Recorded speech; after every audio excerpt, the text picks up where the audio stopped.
see what he can do in the midst of unbelievers, on the leading edge with his word, his power, his grace, and his mercy. For God's sakes, we're Lutheran. This is what we know. Sometimes you just gotta say thanks. Like I want to thank Chris Roseborough, Pirate Christian, to be exact. A lot of people have been fighting this battle in regards to white nationalism. I'm not gonna say Christian nationalism because to me that's just an empty term. Because yeah, anyhow, for him to take the effort and really engage this with his platform, the audience he reaches to correct this error that's being spouted by the minority.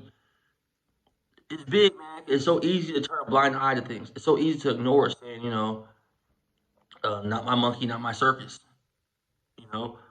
Like, to be honest, he's Lutheran. I'm saying he's not LCMS. He went to forget all that. He's part of the AALC, But within the LCMS, there's been an uproar in a sense where the Rolling Stones wrote an article about one of our members, and they're basically, in a broad sense, they kind of paint the picture as this is what the LCMS stands for. This is what Lutherans stand for.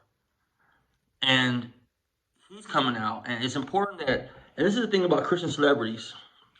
I'm not saying I'm for it or I want some rock star thing, but you have to have a voice that can respond to things. Someone with a platform who's respected by other traditions, other denominations, to where when they speak, people realize that they're coming from an authentic place representing this community. He has took the time out to really engage and just go forth with this.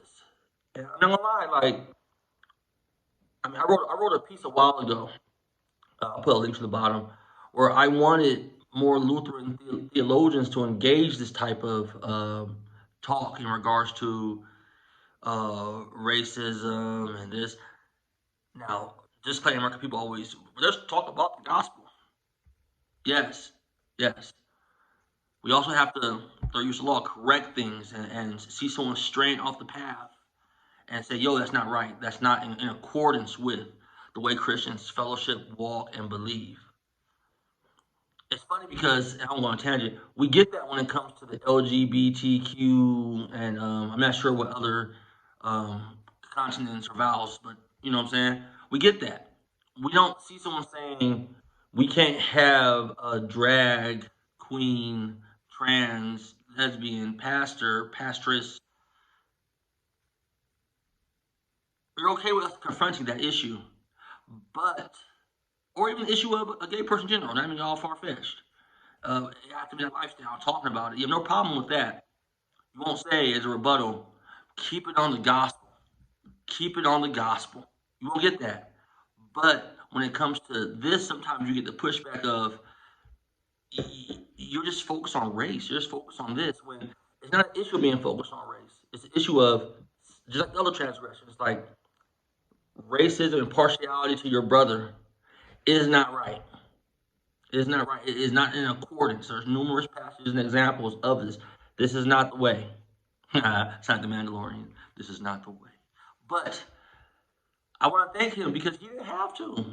It's not in his lane. Like, he's not a political pundit. He doesn't engage in these type of talks. He usually is promoting doctrine and confronting doctrine arrows on his show, Pirate Christian Radio. That's usually his lane. So for him to get out that car, hop in another whip, and be like, "Nah, it's time to get the troops and the pirates ready to go over here." Nah, salute. Especially when it represents how a lot of people will end up viewing the LCMS in a sense, or Lutherans in general. I hate just saying LCMS, like there ain't other traditions, but that has to be commended. Too many times do we just turn a blind eye to things going on. We're a Yelp society. We're more easier to bash things and complain about things and address issues and talk about how things are wrong, right? Than say thank you to somebody or praise or just give kudos to somebody, give our brother encouragement, things of that nature. And I don't want people to think that I'm just some Christian, Chris Roseborough fanboy. I ain't gonna lie. Him as a pastor, his sermons, he's top tier. Like, he's one of my favorite pastors. Like, to hear his sermons, As far as some other things, like I'm not really that much of a fan of. Like I've seen him before, like a couple conferences. Didn't really speak that much at all, actually. But this isn't here nor there. But this isn't just some fanboy speaking, saying thanks to my favorite hero of the faith. No, this is a genuine thank you.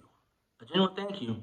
It's appreciated, sir, because I've confronted things of this nature many times, and usually it's just me, probably because I'm one of the only black Lutherans with a presence, I should say. To the point where it gets tiresome. It gets tiresome. Like I've had someone say racist things before, and I address it and I confront it, you know, and then I bring it up to somebody, and I have pastors jump in my DM saying, "You went too far. This and this, this and this." But it's like, you sure were silent when old boy was saying stuff. Like, here's what he said. What's going on? If I knew you're a pastor, I would. Man, what? My pastor's on Twitter. Like, beyond that, Pirate, salute, man. Thank you. Thank you for taking the time out to address this biblical error and show people that you can be. I hate using the word conservative. People take that to mean, oh, you're a Trump supporter. Even if you are, it doesn't mean that. You can just be a conservative biblical person and still address issues dealing with the community and things of that nature, and not be a social justice warrior, or not be, oh, you're woke. No, I'm just saying this is wrong. This is wrong. Anyhow, God bless. I would say good night, but it's actually, I don't know what time it is where you're at. So, all right, man.